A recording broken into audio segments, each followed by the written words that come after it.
Chers amis, nous voici au pied de la croix en ce vendredi saint. Elle nous rejoint dans nos échecs, dans nos peines, dans nos épreuves. Le Seigneur Jésus ouvre les bras. Il reçoit ceux qui viennent à lui. Le Seigneur prend pitié de chacune et chacun de nous.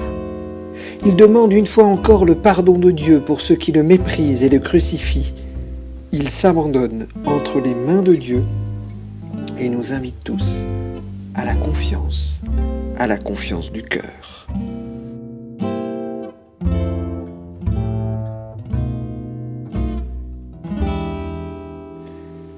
Dieu, notre Père, nous a fait miséricorde. En Jésus-Christ, il nous pardonne notre péché. Parole du Seigneur, Dieu a tant aimé le monde qu'il a donné son Fils unique, afin que quiconque croit en lui ne périsse pas, mais qu'il ait la vie éternelle.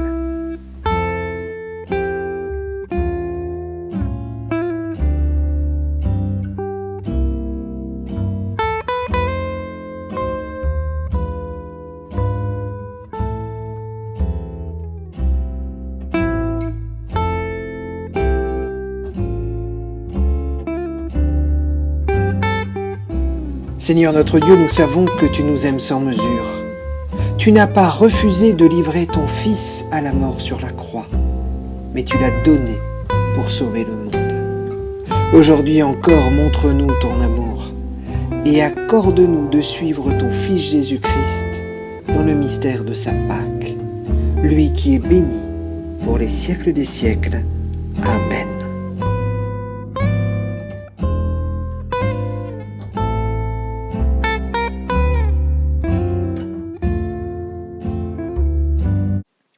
Écoutons un extrait de l'Évangile de Marc au chapitre 15, les versets 33 à 39. À midi, l'obscurité se fit sur toute la terre et dura jusqu'à 3 heures de l'après-midi.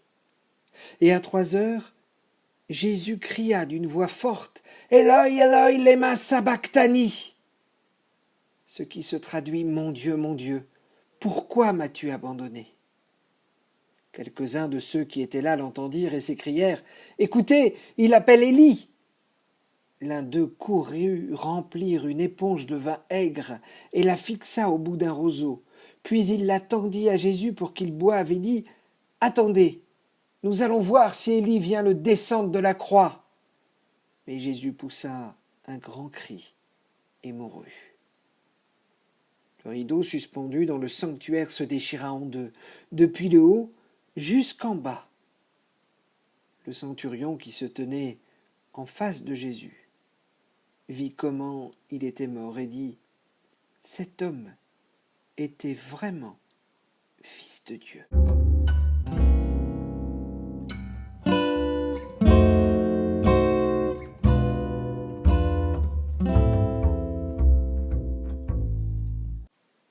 Dans ce temps de confinement, nous vivons au jour le jour sans savoir forcément où nous allons. Sans dramatiser cette situation d'inconfort, aujourd'hui, en ce vendredi saint, nous sommes bien invités, nous aussi, à la confiance. Sans spoiler ce qui se passera dimanche, je crois que déjà, notre texte biblique du jour nous dit et nous redit la confiance qu'avait Jésus. En prononçant le premier verset du psaume 22, Jésus pose sa foi. Il garde le contact avec Dieu et le questionne. « Mon Dieu, pourquoi m'as-tu abandonné ?» Comme les témoins de cette ultime scène tragique, nous voudrions déjà que Dieu se manifeste. Il n'en est rien. Les images que nous avons de Dieu se brisent. Comme elles se brisent devant ce comptage quasi indécent quotidien du nombre de morts du Covid-19 à travers le monde. Comme le disait Gérard Delteil dans un cycle de conférences de Carême sur France Culture, nous associons presque toujours Dieu à quelque pouvoir surnaturel, à quelque pouvoir au-dessus de tous les pouvoirs qui nous ferait échapper à notre condition humaine. Le rêve religieux de tous les temps, c'est d'échapper à nos limites, à notre finitude. C'est un rêve de toute puissance.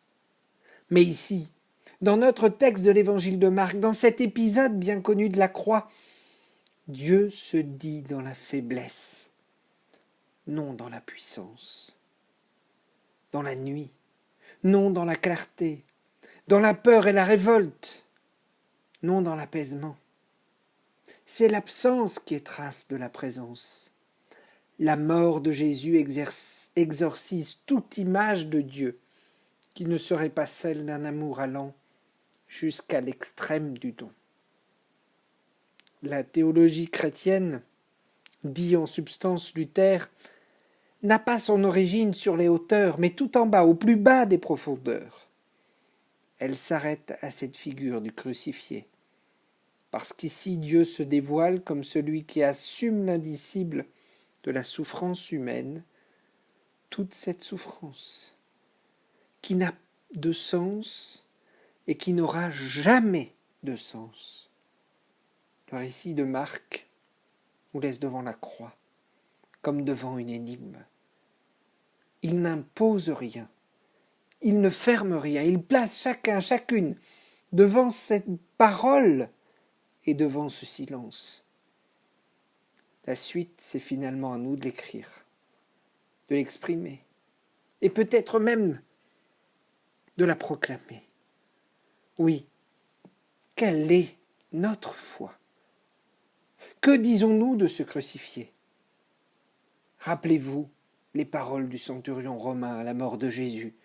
Cet homme était vraiment fils de Dieu. Sommes-nous nous aussi capables de le dire? Dans nos questions actuellement qui nous traversent face à ce que nous vivons, que pouvons-nous encore dire de cette mort sur la croix, de l'identité de Jésus, de cette non-manifestation de Dieu? Ce qu'affirme le centurion ici est une confession très forte, alors qu'il a été le témoin de la mort d'un homme qui est mort de la mort la plus terrible, la plus humiliante, la plus violente qu'est le supplice de la croix. Et le centurion dit que cet homme, sans aucune qualité, était le Fils de Dieu. Il ne nie pas au plus Dieu, il dit ce qu'il a compris de ce Jésus, de ce crucifié. Ce Fils de Dieu puise toujours et seulement sa dignité et sa valeur dans l'amour qui ne dépend de rien et que rien ne peut briser. C'est ainsi que Jésus est mort. Mais c'est pour nous dire, à nous, parfois quand nous ne pouvons plus le croire, que ce n'est pas parce que notre vie a du prix que nous sommes aimés de notre Dieu. C'est parce que nous sommes aimés que notre vie a du prix. Ici, à la croix, l'homme ne peut que contempler le lieu surprenant que Dieu désormais habite, la destinée d'un homme souffrant, écarté de la vie parce que la libération qu'il offre ne répond pas aux désirs des hommes et à leur image de Dieu. Dieu se dit et se voit ici, dans l'épaisseur d'une histoire humaine. Le Christ ouvre un chemin aux hommes et aux femmes dans cet amour qui se donne pour la vie. Alors, dans ce que nous vivons actuellement, comment disons-nous et voyons-nous, nous aussi, Dieu? Comment témoignons-nous de lui? Amen. Il fait toutes choses nouvelles pour moi. Il fait toutes choses nouvelles pour toi. Plus de cris, plus de larmes, plus de mort, plus de deuil, plus de plaintes, plus de mal. Toutes choses nouvelles pour moi. Il fait toutes choses nouvelles pour moi. Il fait toutes choses nouvelles pour toi. Plus de nuit, plus d'angoisse, plus de haine, plus de guerre, plus de peur, plus de soif, toutes choses nouvelles pour moi.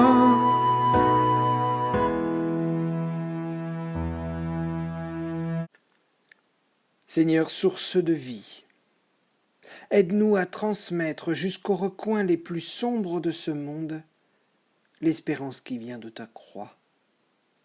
Là où la souffrance est devenue intolérable, ressuscite la fraternité. Là où la tendresse est morte, ressuscite l'amour. Là où la justice est bafouée, ressuscite la droiture. Là où l'espérance est crucifiée, ressuscite la foi. Là où la paix n'a plus aucune chance, que renaisse la passion pour la réconciliation. Là où la vérité est piétinée, que se lève la révolte. Là où la peur paralyse, que le courage libère. Seigneur, tu portes nos souffrances, prends pitié de nous. Tu fais don de ta vie. Prends pitié de nous. Tu es le Dieu compatissant. Prends pitié de nous. Dieu 3 fois saint, que la lumière de la croix illumine l'obscurité de nos cœurs. Tu es béni pour les siècles des siècles. Amen.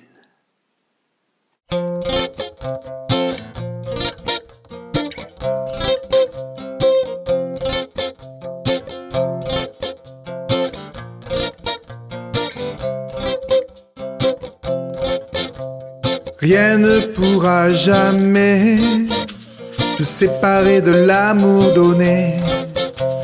Rien ne pourra jamais nous priver de la liberté. Ni le malheur, ni l'inquiétude, ni toute la souffrance qui nous vient d'ailleurs. Aucune faim, aucune misère, ni les dangers que redoutent les veilleurs. Rien ne pourra jamais nous séparer de l'amour donné. Rien ne pourra jamais nous priver de la liberté. Aucune mort, aucune vie, ni la nuée des anges et des esprits. Aucun pouvoir, aucun combat, aucune force d'en haut ou d'en bas. Rien ne pourra jamais nous séparer de l'amour donné. Non, rien ne pourra jamais nous priver de la liberté.